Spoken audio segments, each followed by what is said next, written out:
The stepdaughter of Snowtown serial killer Robert Joe Wagner has broken her silence after 20 years, revealing the pain his horror crimes have caused her. Kay Mills has told 9 News she understands why a court rejected the murderer's bid for release, but says one day he may deserve a chance to prove that he's changed. Kay Mills was 9 years old when the man she called Dad was arrested over the Snowtown murders. I was getting up for school. It was a bit confusing as a child, you know. I wake up in the morning and the cops have, kicked in the front door. Her mother was engaged to Robert Joe Wagner when he was charged and later convicted of 10 counts of murder.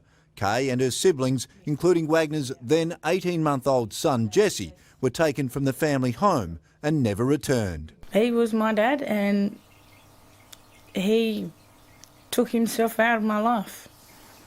And I'm angry at him for that. Now, 20 years later, Wagner's bid for parole to see his 21-year-old son has brought up the pain of the past. I gathered it had something to do with my brother, and I was just hoping it wasn't going to bring back any backlash. The Supreme Court last week refused Wagner's request for a parole date to be set for his life sentence. The serial killer had asked for the judge to give him a possible release date so he could spend his final years with his son. Now, 30-year-old Kay says she understands why the court decided Wagner must never be released, but added, he's learnt from what he did, and he now knows the impact it's had on him and his son and the lives of us and his family. He probably has changed. So maybe later on down the track he may get that chance to prove himself a different person.